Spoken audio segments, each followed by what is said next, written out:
What if I told you that the upcoming presidential election may not be entirely decided by the voters or the states or the Electoral College? Current challenges to former President Trump's candidacy for the GOP nomination, the presidential race, have hit a buzzsaw with courts and administrations using the 14th Amendment as an argument to bar the former president from the ballot. What is the 14th Amendment? Are those efforts constitutional? And what would happen if these efforts succeed or fail?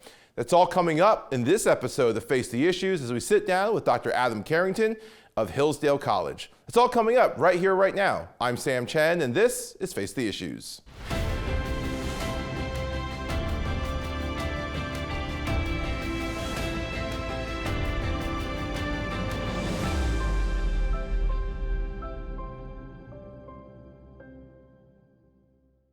Good evening and welcome to Face the Issues. I'm Sam Chen.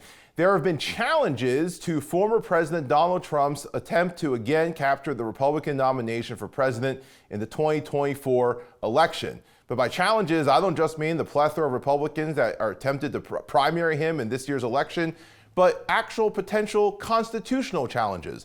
A number of states have invoked the 14th Amendment of the Constitution in the argument that the former president is not permitted to be on the ballot. These issues are potentially going to end up at the United States Supreme Court. But what is the 14th Amendment? What is the argument for barring former President Trump from a ballot? And are these attempts constitutional? That's what we'll be discussing here tonight, and we're joined by a friend of the program, Dr. Adam Carrington. He's Associate Professor of Politics and the William and Patricia Lamothe Chair of the U.S. Constitution at Hillsdale College of Michigan. Adam, welcome to Face the Issues, and thank you so much for joining us again. Glad to be with you again. It's always a pleasure. It's always a pleasure for us to have you. And Adam, let's dive into this. The 14th Amendment of the Constitution, I'm going to start by reading it here. Specifically, the courts are looking at this thing called Section 3 of the 14th Amendment, and it reads, "No person shall be a senator or representative in Congress or elector of president and vice president or hold any office, civil or military, under the United States or under any state, who having previously taken the oath of office as a member of Congress or as an officer of the United States or as a member of any state legislature or as an executive or judicial officer to any state, to support the Constitution of the United States, shall have engaged in insurrection or rebellion against the same, or given aid or comfort to the enemies thereof. But Congress may, by a vote of 2/3 in each house, remove such a disability." So this is the central focus of this conversation. What exactly is going on, and what is the argument that we're hearing that would suggest that section of the 14th Amendment barred the former president from running for office? Right. So the context of the entire 14th Amendment, and the 14th Amendment is better known today for its first section that talks about states having to give equal protection of the laws to all persons and giving people not taking away life, liberty, or property without due process of law. This is a much less known section of it, but all of it is coming in the aftermath of the American Civil War. And in response to the question of what to do with the former Confederates who had taken up arms or actively participated in a rival government trying to leave the country. And it's not been used that much since then. I think we'll get into that maybe later. But the argument is it doesn't just apply to the Civil War. The language is anyone who is engaged in an insurrection and a rebellion, having been an officer or one of the particular offices described by the amendment.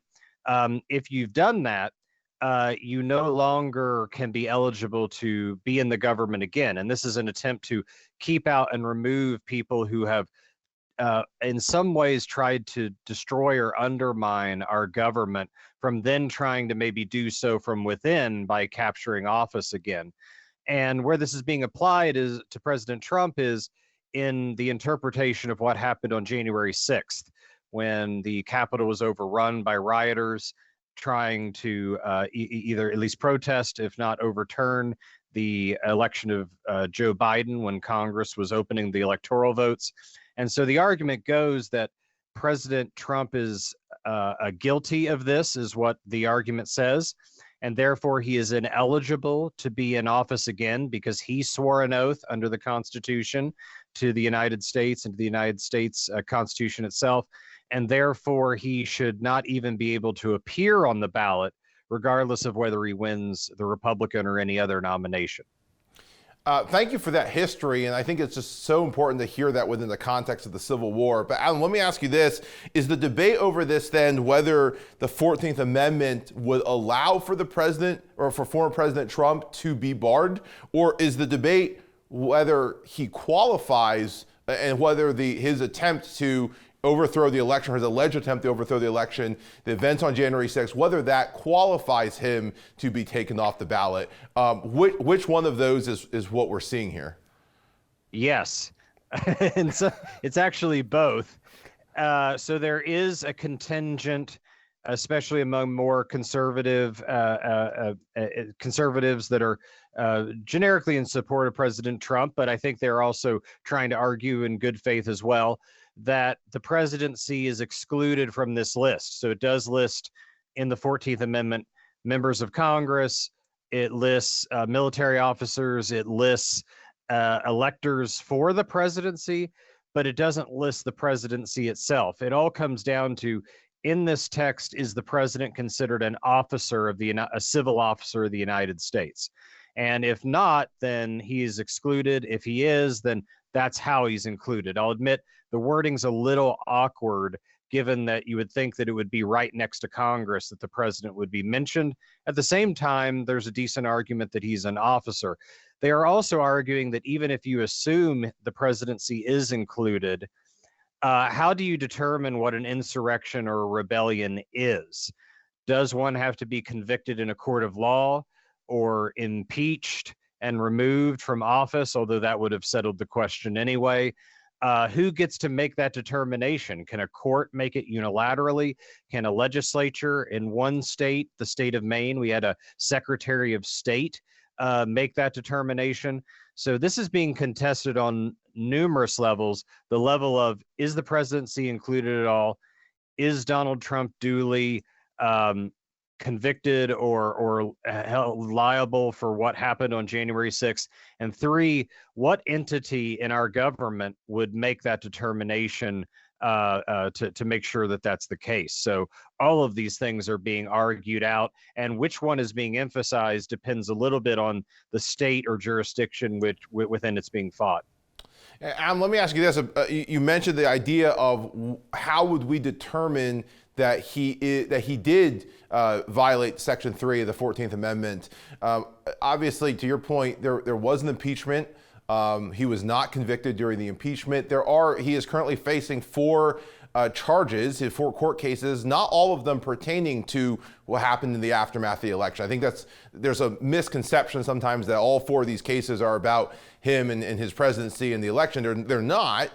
There are 2 cases that are dealing with that, but neither of those have gone to trial yet. Neither of those, he hasn't been convicted in any of these cases yet. The first, you brought this up earlier, the first section of the 14th Amendment talks about due process. In fact, part of it states, no state shall make or enforce any law which shall abridge the privileges or immunities of the citizens of the United States, nor shall any state deprive any person of life, liberty, or property without due process of law, nor deny to any person within its jurisdiction the equal protection of the laws. Is there an argument here to say that his due process is being violated, that yes, the 14th Amendment could bar you from running for president, or maybe that there's a situation where the 14th Amendment would take you off the ballot, but he hasn't been removed from office. He was impeached, wasn't removed. He hasn't actually been convicted. The trials haven't even wrapped up. In some cases, haven't even started. I just remember when the Congress voted to remove former Congressman George Santos, a number of members voted against it the first time on the grounds that he had not faced been in court, his case hadn't come up, that we're essentially removing him on what is alleged crimes. And after he got due process, they voted to remove him. Does that argument apply here? Is there somewhere where we look at the Section 1 of the 14th Amendment and say, wait, hold on, there needs to be due process, even if we believe that the 14th Amendment could apply? Right, and I think that's the case, and here's where we struggle with this compared to maybe some other parts of the Constitution. No one has been, this section of the Constitution has not been applied to anyone prior to there was one other more local official who was part of the January 6th riots who this was applied to within the last year or so. But before that, we hadn't had anyone that this had been applied to since the early 20th century, more than 100 years ago. And before that one person, we hadn't had anyone since the aftermath of the Civil War, since I think 1872. So we don't have a lot of precedent for especially the procedural element of this. And so we don't have a lot of the history, but as far as just basic fairness and basic concepts of, like you said, due process, at least in the moral sense, the idea is you need to have some way for someone who is accused to not be convicted without having a chance to defend him or herself, without having a process of evidence where some impartial determiner can make a determination about it. Certainly, Congress looked at this, impeached but didn't convict. That doesn't necessarily end the story. Otherwise, you wouldn't have had the 14th Amendment, Section 3 added on to the existing impeachment process. But yes, I think we need to start to really think hard about what would follow and respect the fact that whether you like Donald Trump or not, or like anyone else or not in this process, accusation cannot be the same as condemnation. And we need a process by which to go from accusation to either acquittal or condemnation before we do such a serious thing as declare someone who many people would like to be president again ineligible to run. Yeah, that's a great insight. Adam, real quick before we go to the break, you mentioned earlier that they have invoked the Section 3 of the 14th Amendment before. Have we ever seen a court challenge regarding this? We've not seen a court challenge as to as to whether it has to be a conviction. But I will say the early 20th century example was an example wherein the person was actually convicted in court of espionage, and having been convicted of espionage was then barred from being a participant. Though I will say some of the Civil War examples were of men who were not convicted in the court of law of rebellion or sedition, but they very clearly engaged in the actions that were considered rebellious or seditious, and that was they were either officers in the government of the Confederacy or they were officers or soldiers in the Confederate Army. And to some degree, that is a little the determination of whether that was considered rebellion or invasion or sedition was settled by the other parts of the Civil War in a way that I think there still is some open debate about January 6th itself. Not that it can't be said to be a terrible act, but where does the question of riot versus rebellion or sedition come in? We've not been able to adjudicate that beyond a lot of partisan fighting. So I think that's where this isn't necessary. That even though the Civil War didn't require convictions, that's where that is a problem in the background. That's great insight. Adam, thank you for that. Don't go away. We'll be right back. Face the Issues is produced and recorded in the studios of Lighthouse TV. Positively different.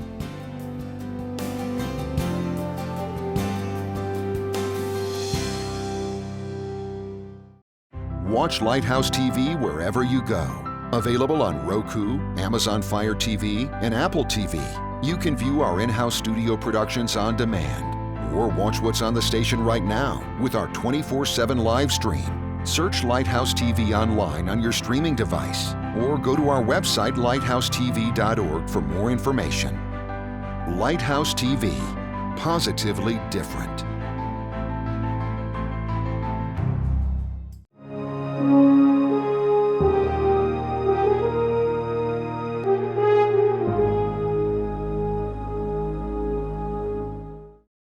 Welcome back to Face the Issues. Adam, thank you again for joining us. And when we left off, we were talking about some of the challenges with these 14th Amendment challenges. The question of, is there due process being met? The question of how do we decide what happened on January 6th? Even the lead up to it with President Trump's phone call to the Georgia Secretary of State and so forth. And where do we draw the line on what constitutes riot versus what constitutes sedition? I want to talk a little bit and ask you a little bit about the expectations of where we expect these cases to go, starting with something you had alluded to in the first segment. In Colorado, this was a court decision. It was not a unanimous decision, and it's actually a court that is largely Democrat. Not that judges are partisan per se, but it is not a necessarily a right-leaning court. But there was a lot of, generally non-conservative voices in the minority suggesting that this might be a step too far, at least in this moment. But that nonetheless was a court decision. In Maine, it's the Secretary of State. It's an executive decision that didn't even go through the legislature. Do you see these two cases playing out differently? The public seems to believe that the Supreme Court will handle this issue once and for all. Is there a situation where the court breaks this apart and says we're looking at two completely different approaches to this? It could, and this is where the Supreme Court is going to be in a messy situation because of, back to what we were saying last segment, all the issues. There's layers of issues, and courts often like to have cases where there's just one issue, you take care of that issue and you go on. But it could be that the court entirely avoids the issue of who decides between a Secretary of State and a court because they decide on other grounds. They decide the president is not eligible, or they decide that there must be some other due process problem that wasn't fixed. So I think that the Supreme Court has to take this because it's too momentous and too big. But on what grounds they decide it, I think is going to be interesting, because I think if they started doing arguments, or if they started giving focused questions and it was entirely about the question of Secretary of State versus court, that would signal bad news, I think, for President Trump, because that might signal that the court already had a majority saying that he was or could be held liable. It was just a matter of how or by who. Whereas I could see them deciding one of those questions in a way that sort of punts on the question of who within who gets to make that decision, or they might make even the determination. I know there's a lot of options, just throwing them out here. Whether it can be made by a state government. States are the adjudicators of elections. However, these are federal rules of which the states are subject to. Can the states be the determinative interpreter of this, or being the national constitution, must some kind of national tribunal, Congress or the courts, make that determination? So it is a complicated issue, and I'm not sure exactly which direction the court's going to go, because there's so many unresolved issues related to this question. Can you explain briefly why the question the court asks becomes so important? I think a lot of times in situations like this, especially when there are hot button topics, we kind of just assume the court is addressing a political issue or policy issue, but the question the court wants to address is going to radically change their approach to the issue and how they answer it. Could you explain why that's so important, and what kinds of questions the court may look at, and why that changes our approach to this? Yeah, and I can give you an example from a very famous recent case, the Dobbs decision on abortion, where the court picked what question it wanted the lawyers to argue in front of it. And it could have just said, does the Mississippi abortion law that was being debated, does it conform to our precedent in Roe v. Wade and Planned Parenthood v. Casey, the existing precedent?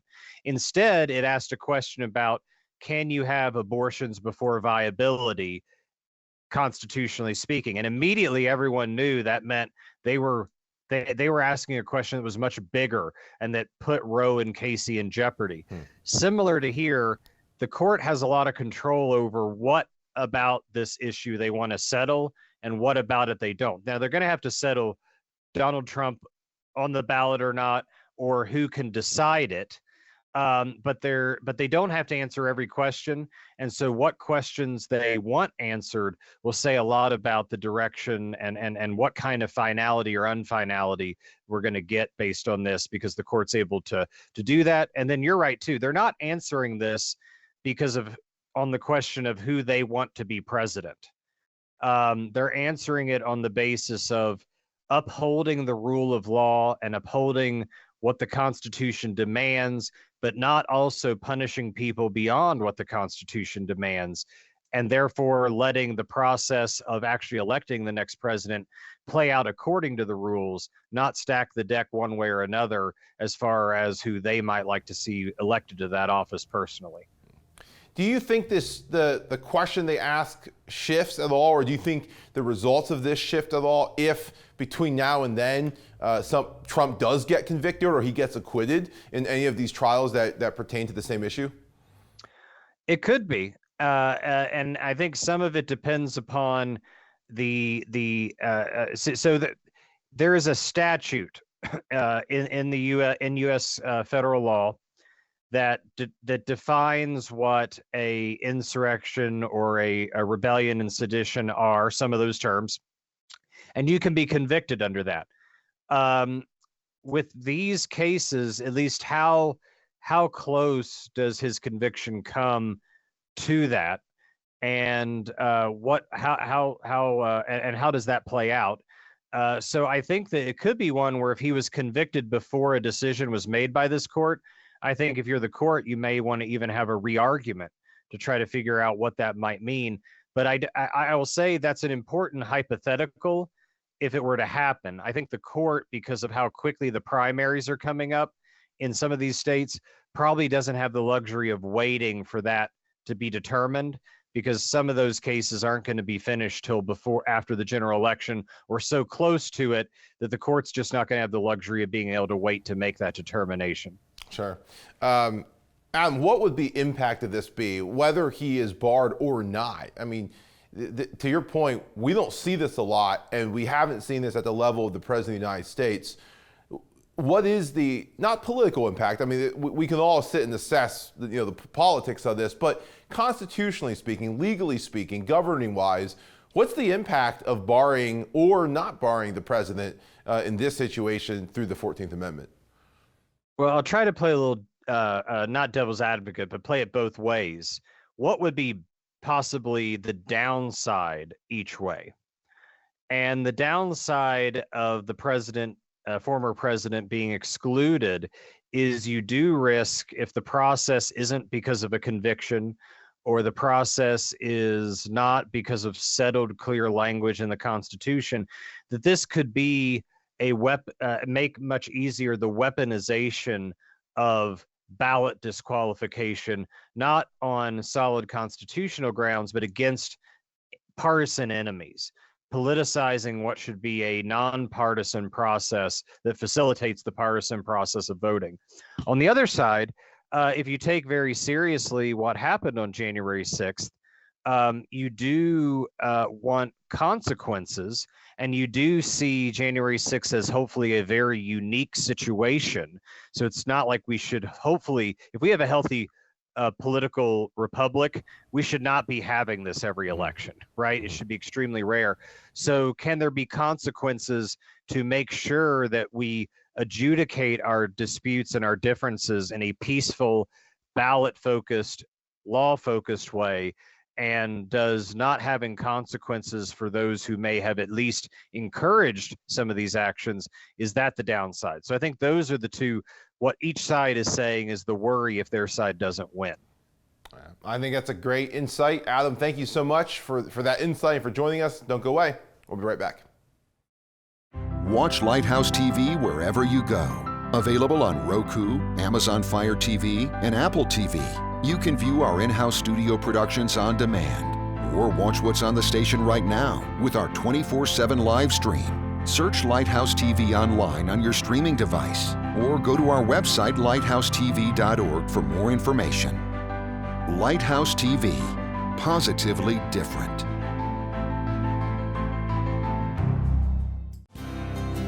Face the Issues is produced and recorded in the studios of Lighthouse TV. Positively different.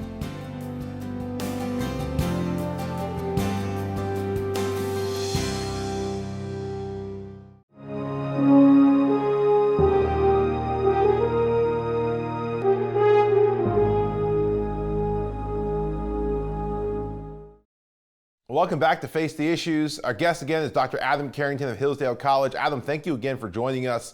I think the core of our conversation today comes back to this idea of do people vote, or is there some kind of decision that's going to be made before people can vote on whether or not somebody is on the ballot? One of the parts of that, not that particular debate, but the whole debate about people voting, is the idea of the Electoral College.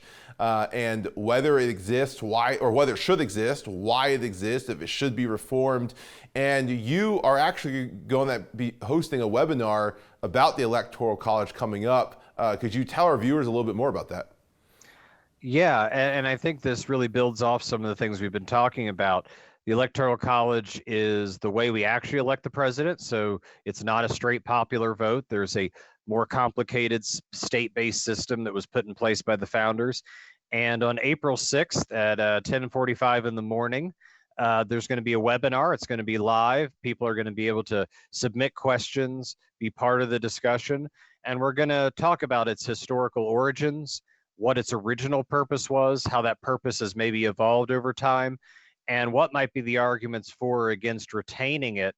And I think that's particularly important in our very highly contested partisan times with a very much a kind of 50-50 electorate, because we've had it twice in the last 25 years where the person who got fewer popular votes was elected president through the Electoral College. Why is that? Why isn't that a problem? Why could it be a problem? Those are all things that we'll try to air out in a thoughtful way that's respectful of the Constitution, but also open to where we might want to debate about what's good or bad going into the future. And how can people hop on and join you in this webinar? If you go to teachingamericanhistory.org, which is part of the Ashbrook Center, John M. Ashbrook Center, some may have heard of. It's very much focused on civic education, and you can sign up for free, register there under their seminars, and would love to have as many people part of this conversation as possible. And so I think if you enjoy the conversations that Adam and I have on this show, and I know a lot of you do, and you enjoy that thoughtfulness as opposed to some of the emotional reactions we see in politics, this would be a great webinar to check out as well. Adam, thank you again for joining us. A contentious issue, as you mentioned before, and I appreciate you bringing so much clarity and an understanding of what the Constitution says. So thank you again for joining us. It's a pleasure, and I know things are going to get heated in the next year, and I think people certainly should have their political preferences and partisanships, but can we come together and have these conversations on what we hold in common and how we can uphold the rule of law as we adjudicate our own political differences? Absolutely, and I'm sure we're going to have you back many times as this election continues, so stay by your phone because we'll be calling you, Adam. Okay. Happy to. That is our show for tonight. Thank you again to my guest, Dr. Adam Carrington of Hillsdale College. And of course, thank you to each of you for tuning in as well. We hope to see you again right back here next week. Until then, my name is Sam Chen. On behalf of all of us here at Face the Issues, thank you and good night.